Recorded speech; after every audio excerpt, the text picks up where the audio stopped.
Welcome everyone, and thank you for tuning in to hear my trading and market updates. This is Uncle Frank, and I'm not a financial advisor, nor is any of the content to be construed as financial advice. This channel is for entertainment purposes only. Please remember to hit the like button if you enjoyed the presentation, and be sure to subscribe to the channel so you're alerted when I have new information to share. So now let's get into the latest updates.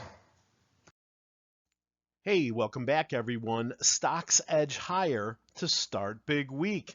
Investors are bracing for a Fed rate decision, a jobs report, and more big tech earnings. That's all true. S&P, Dow 30, NASDAQ, Russell 2000, all green across the board today, right?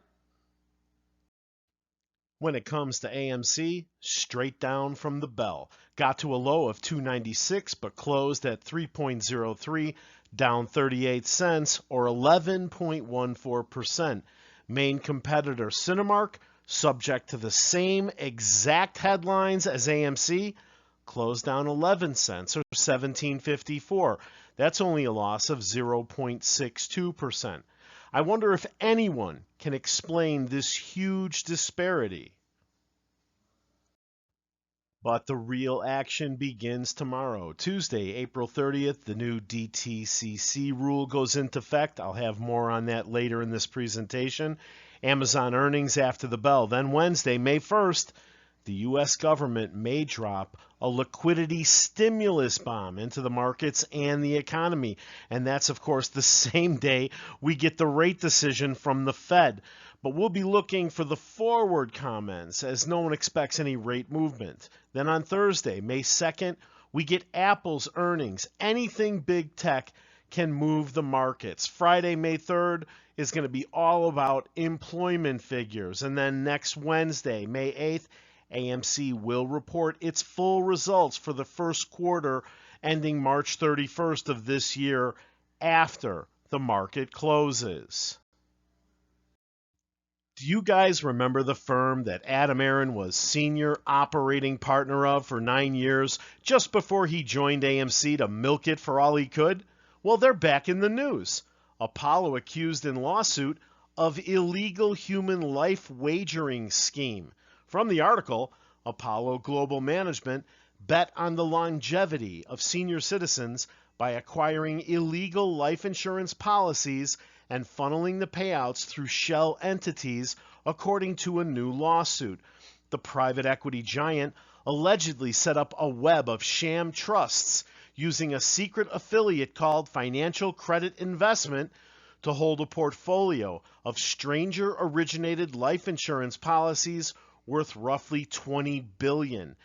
Quote, taking out life insurance on a stranger is an anathema to hundreds of years of public policy and a violation of the Delaware Constitution, the suit says. Real classy firm, aren't they? Now you know why Adam Aron and Leon Black fit in so well. It seems everyone is just going to keep ignoring these headlines in the U.S. financial media, so Uncle Frank is going to keep reporting on them for you. De-dollarization gains traction among BRICS. BRICS conducts $260 billion worth of trade without the U.S. dollar. Now, this kicks in tomorrow. A lot of apes on Twitter are excited about it, but I do have one warning for my subscribers. DTCC withdraws collateral loan support for crypto ETFs. Financial services firm Depository Trust and Clearing Corporation has announced it will not allocate any collateral or offer loans for ETFs with exposure to Bitcoin or other cryptocurrencies. As of April 30th, during its annual line of credit facility renewal, the DTCC will adjust the collateral values for specific securities, potentially impacting their position values in the collateral monitor. The statement released on April 26 specified that ETFs and similar investment vehicles with Bitcoin or other cryptocurrencies as underlying assets would see their collateral value reduced to zero. All right, here's the warning. However, crypto enthusiast K.O. Cryptowaludi, in a post on X, noted that the change pertains only to inter-entity settlements within the line of credit system. According to Crypto Waluti, the use of cryptocurrency ETFs for lending and as collateral in brokerage activities would likely continue unaffected, dependent on the risk tolerance of individual brokers. Guys, you know I'm rooting for this, but I've got to share the downside too. Keeping an eye on the hedgies. From Bloomberg today, hedge funds step up purchases of tech stocks, Goldman Sachs says.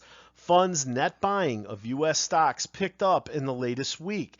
S&P 500 Infotech Index surged last week on earnings beats, right? The risk on momentum in tech stocks last week wasn't lost on hedge funds, who scooped up the sector's companies at the fastest clip in more than a year, right? Then from Reuters today, hedge funds retreat from oil as war risks fade.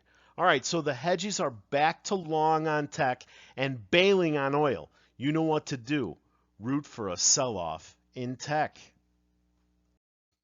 Now, this is also from today, and Uncle Frank is trying to bring you all the nasty shit that CNBC won't touch.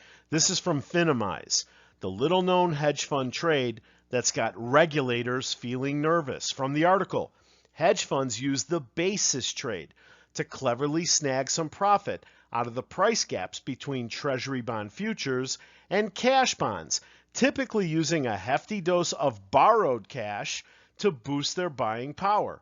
The trade relies on certain conditions. Hedge funds need a smoothly running repo market that gives them easy to access leverage, plenty of liquidity in both bonds and futures so they can move easily in and out of positions, and low repo rates to ensure that the cost of borrowing doesn't eat up all the profit. But, if market conditions shift, for example, if there's a spike in repo rates or a liquidity crunch, hedge funds that are engaged in the basis trade could face significant losses, prompting rapid liquidations that could destabilize broader financial markets, right? Now that's what your boy is looking for. Remember this headline from exactly 1 month ago? Hedge flow.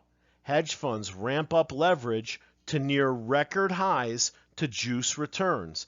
And then 2 weeks ago from Reuters, Fed reverse repo facility plummets to lowest level in nearly 3 years. You see where I'm going with this? Now here's a little bedtime story Uncle Frank has for you before the Fed meeting this week. It's by James Hickman, it's from today, and it's titled, "The Fed's Game of Make-Believe Comes to an End," from the article. It's barely been a year since the 2023 bank crisis, in which several large banks, including Silicon Valley Bank and Signature Bank, failed. But it's been quiet for most of the last year. The banking system has been pretty calm, thanks in large part to an emergency program that the Fed Reserve created to bail out other troubled banks. They called it the Bank Term Funding Program, and it essentially expired a few weeks ago. In other words, no more emergency lending to troubled banks. Barely a month later, we have already witnessed our first casualty, Pennsylvania-based Republic First. That was shut down by regulators on Friday afternoon. Republic First had the same issues as the others that failed last year. Too many unrealized bond losses on their balance sheet.